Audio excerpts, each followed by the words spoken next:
Hello everyone. ये है mission success strategy और मैं हूं डॉक्टर मधु कटियार। आज हम राजनीति विज्ञान विषय के अंतर्गत समानता का अध्ययन करेंगे। समानता अत्यंत महत्वपूर्ण टॉपिक है राजनीति विज्ञान विषय के अंतर्गत।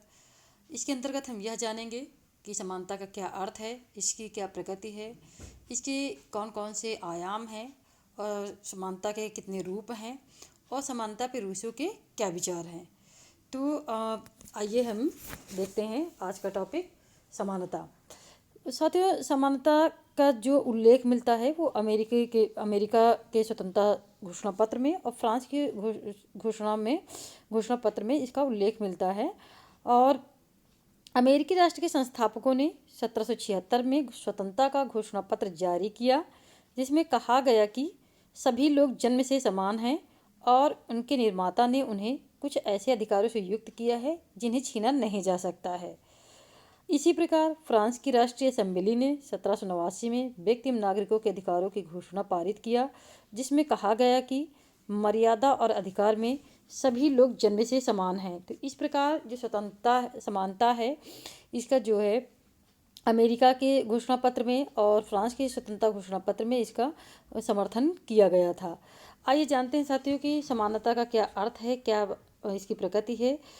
तो समानता एक बहुआयामी धारणा है, अतः इसे परिभाषित करना कठिन कार्य है। इस संदर्भ में अर्नेस्ट बार्कर का कथन है कि समानता एक बहुरूपिया विचार है। यह बड़ी आसानी से अपना स्वरूप बदलकर नया रूप ग्रहण कर लेती है। अप्पादोराय के शब्दों में यह कहना कि सब मनुष्य समान हैं ऐसे ही गलत है जैसे कि यह कहना कि पृथ्वी समतल है।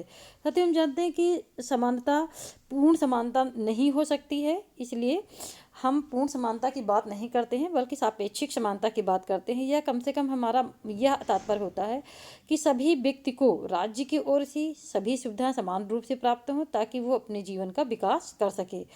तो समानता का जो साधारण अर्थ होता है वो होता है सामाजिक वैषम्य द्वारा उत्पन्न असमानता के अंत से है।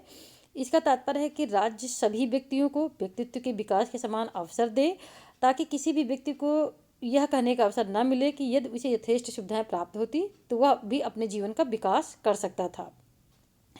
समानता का तात्पर्य ऐसी परिस्थितियों के अस्तित्व से होता है जिसके कारण व्यक्तियों को व्यक्तित्व के विकास हेतु समान अवसर प्राप्त हो सके और इस प्रकार इस असमानता का अंत हो सके जिसका मूल कारण सामाजिक वैषम्य है।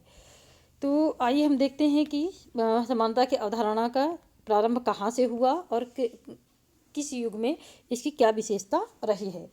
समानता की अवधारणा अति प्राचीन है। समानता के सिद्धांत का जन्म प्राचीन तथा मध्य युग में विशेष अधिकारों से संपन्न वर्ग के विरुद्ध प्रतिक्रिया के रूप में हुआ। जब अल्पसंख्यक कुलीन वर्ग समाज के समस्त सुख सुविधाओं का उपयोग करने लगा तो बहुसंख्यक वर्ग में असंतोष की भावना पनपी और इस व्यापक विषमता तथा बहुसंख्यक के शोषण के खिलाफ अनेक राजनीतिक विचारकों ने आवाज़ उठाई। प्राचीन युग में समानता का समर्थन करने वालों में सोफिस्ट तथा स्टोइकवादी चिंतक एटिफोन, यूरिपाइडस आदि प्रमुख थे। रोम काल में गुलामों के प्रसिद्ध नेता स्पार्टकस ने कहा, हर मानव के रक्त का रंग एक जैसा है। आधुनिक काल में समानता के विचार का जो प्रारंभ है वो मध्य वर्ग के उदय के साथ हुआ, जिसने पुनर्जागरण तथा धर्म सुधार आंदोलनों के माध्यम से सामंतवादी विषमता के विरुद्ध आवाज़ उठाई। इंग्लैंड में 1649 तथा 1688 की घटनाएं, अमेरिका में 1776 का घोषणा पत्र तथा फ्रांस में 1789 की क्रांति समानता की दिशा में प्रमुख राजनीतिक आंदोलन थे। प्राचीन काल में अरस्तु ने यह मत प्रतिपादित किया कि राज्य में होने वाले विद्रोह का मुख्य कारण विषमता है।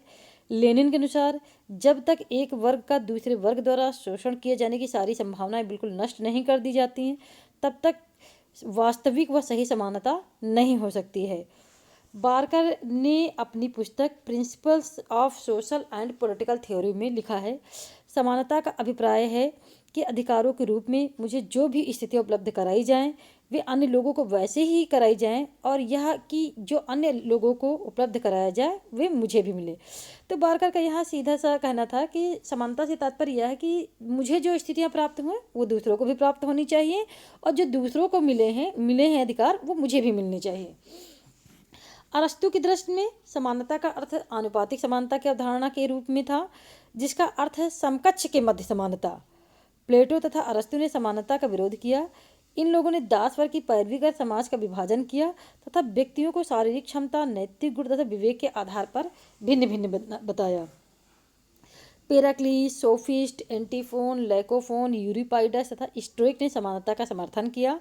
स्टोइक दार्शनिकों सिसरो, सेनेका आदि ने दास्य प्रथा का विरोध किया तथा मानव समानता का प्रबल समर्थन किया। मध्य युग में असमानता के सिद्धांत को कानूनी मान्यता दी गई।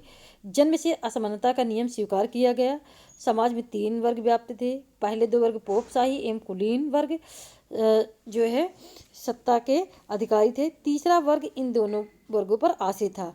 18वीं शताब्दी में पूंजीपति वर्ग ने सामंतशाही के विरुद्ध सामाजिक तथा राजनीतिक समानता की मांग उठाई।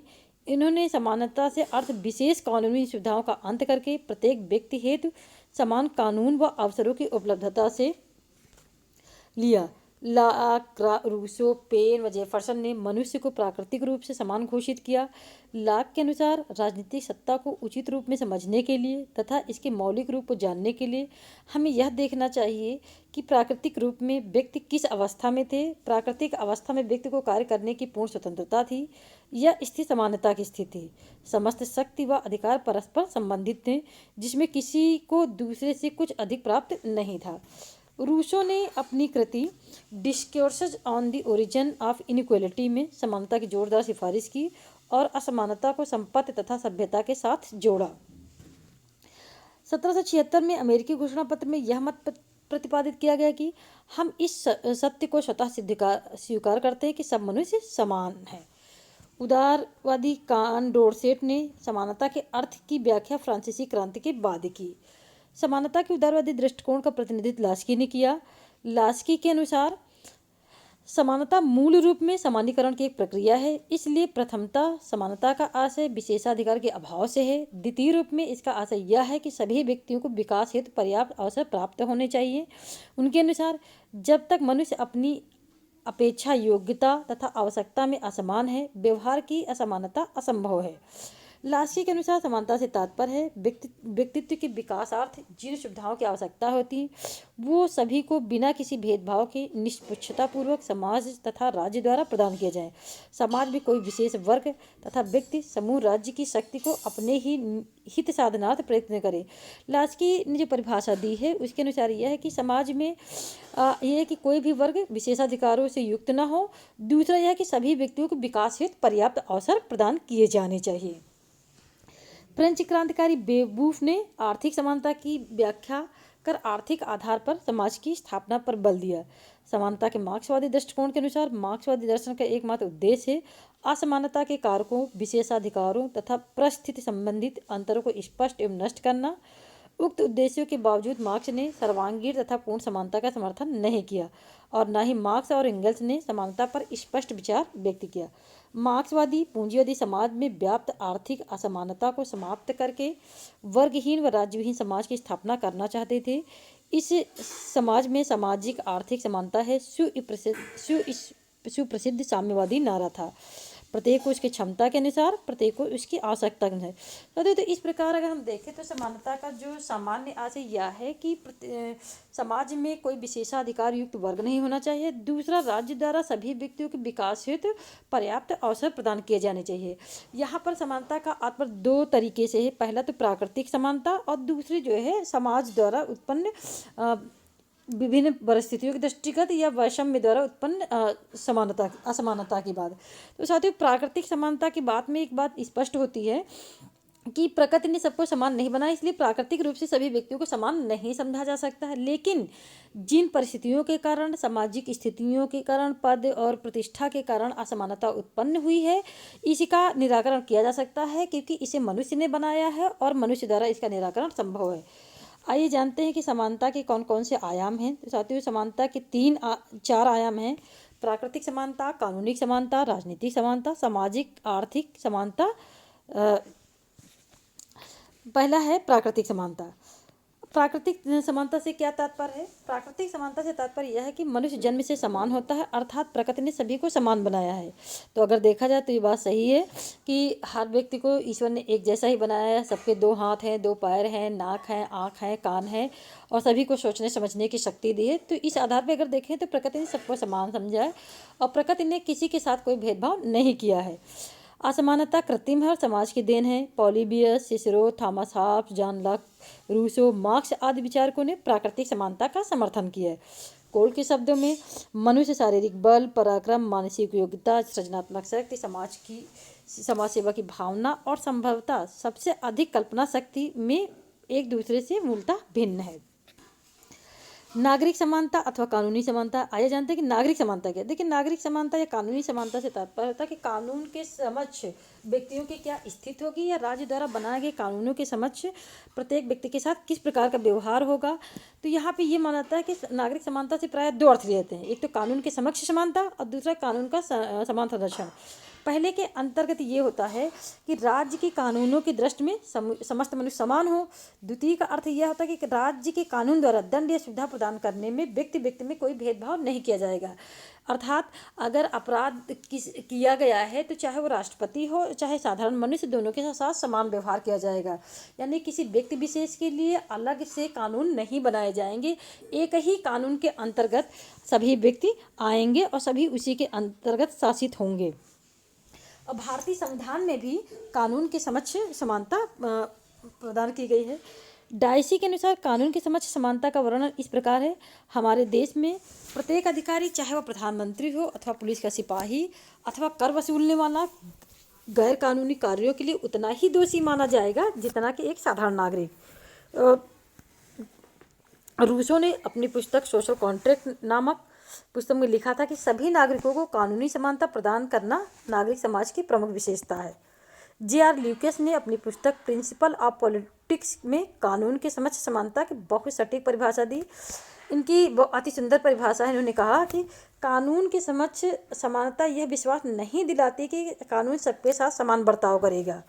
ये कहते हैं कि ये जो परिभाषा है, ये कहते हैं कि कानून की समक्ष समानता से तात्पर्य यह नहीं है कि कानून सबके साथ समान बर्ताव करेगा, बल्कि यह निश्चित करते हैं कानून तक सबकी समान पहुंच होगी और केवल उन्हीं बातों पर विचार किया जाएगा जिन्हें कानून के अंतर्गत प्रासंगिक माना जाता है। गरीबों को कानूनी समानता का लाभ पहुँचाने के लिए मुफ्त कानूनी सहायता सुलभ कराने की दिशा में कदम उठाए गए हैं, परंतु फिर भी यह आशा करना कठिन है कि न्यायालय में गरीब और अमीर के मामले को एक जितनी निपुणता से प्रस्तुत किया जा सकता है।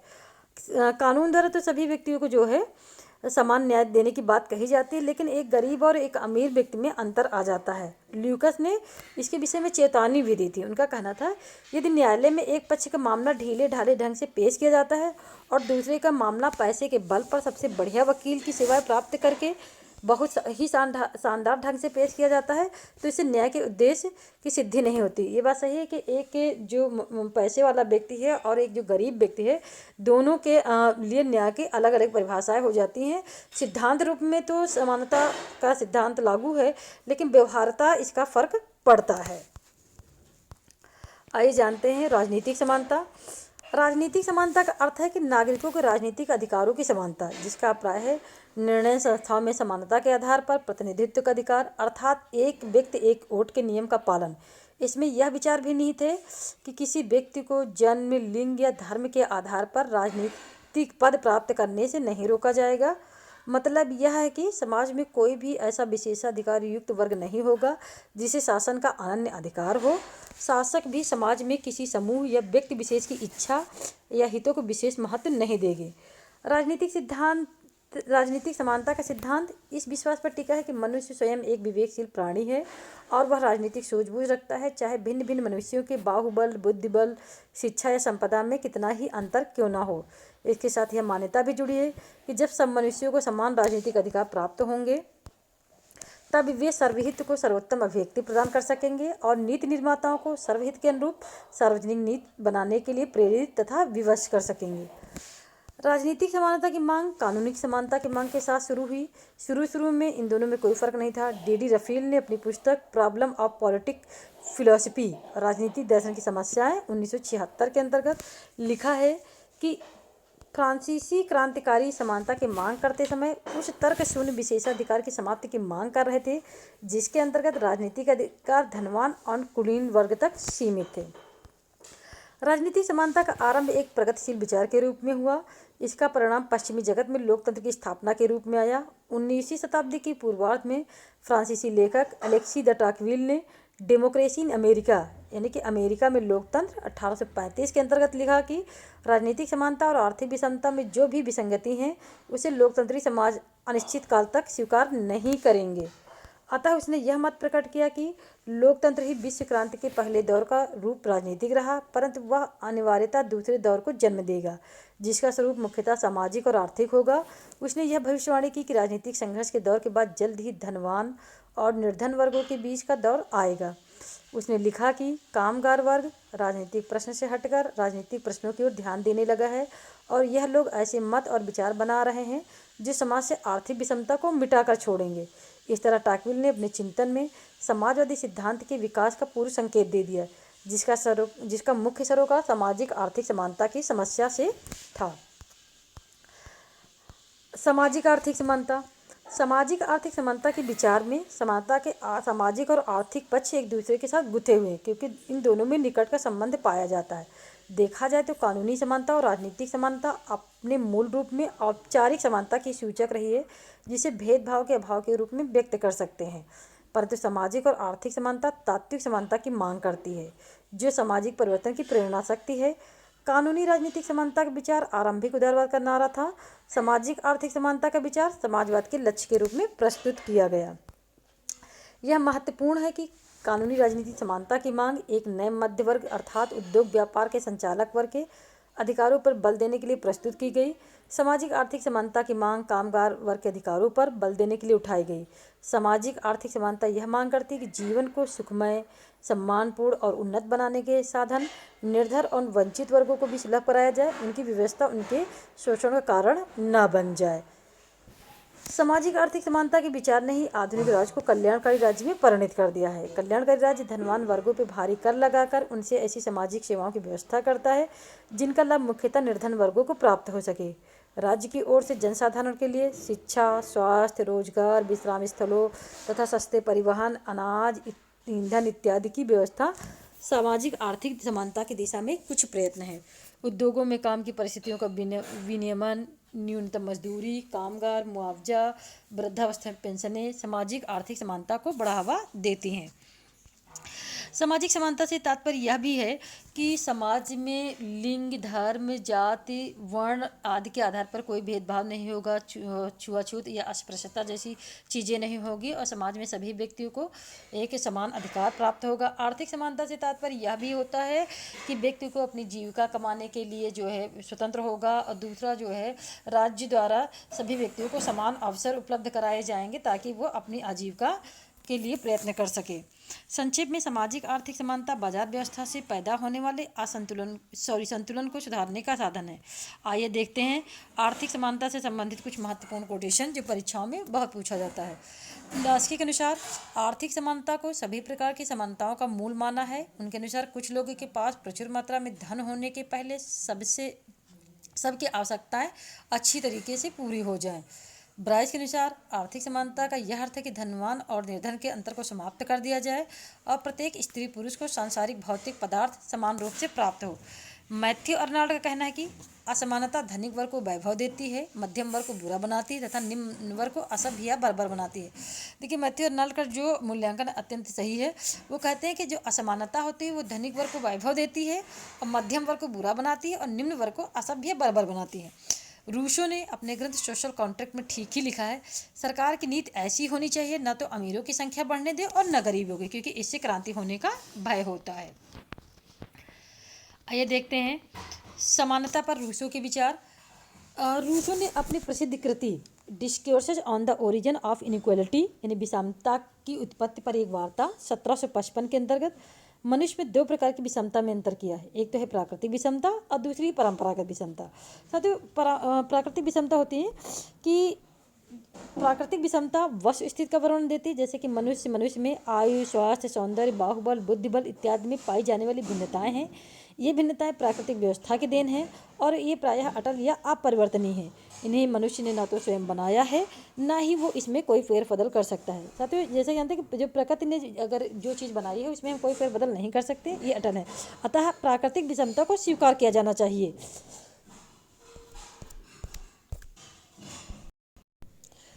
परंपरागत विषमता धन संपदा, पद, प्रतिष्ठा और शक्ति की भी भिन्नताओं को सूचित करती हैं। इसके अंतर्गत कुछ गिने चुने लोगों को ऐसे विशेष अधिकार प्राप्त होते हैं जिनसे जनसाधारण को वंचित रखा जाता है। ये भिन्नताएं सामाजिक व्यवस्था की देन है और ये परिवर्तनीय है। इन्हें मनुष्य ने स्वयं बनाया है और वह इनमें फेरबदल कर सकता है। अर्थात जो परंपरागत विषमता है, इसके अंतर्गत जो पद, प्रतिष्ठा, शक्ति इत्यादि हैं, इसके आधार पर जो कुछ लोगों को विशेषाधिकार प्राप्त हुआ है और जनसाधारण को वंचित रखा है। क्योंकि इसे मनुष्य ने बनाया है, इसलिए इनमें परिवर्तन किया जा सकता है। ये भिन्नताएं सामाजिक व्यवस्था की देन है, इनमें परिवर्तन किया जा सकता है।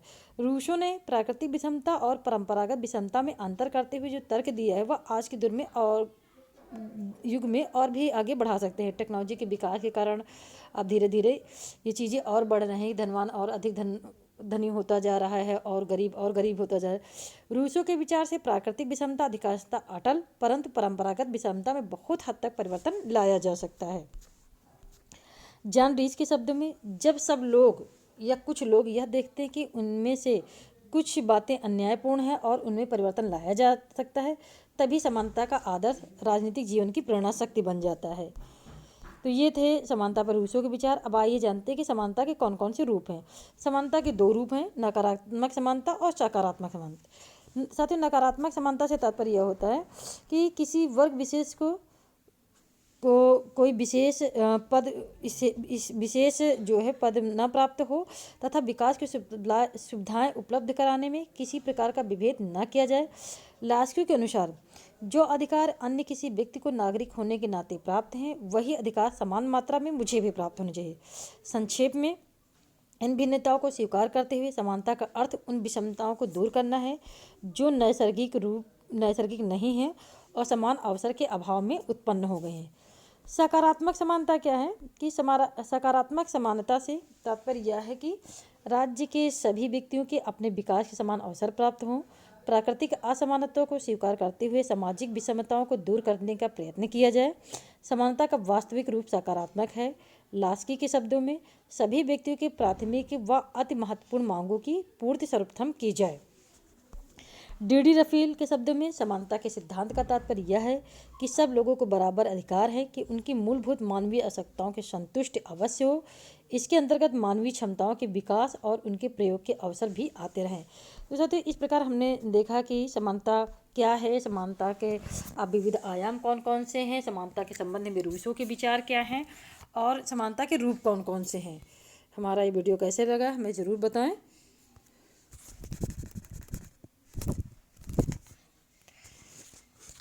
धन्यवाद।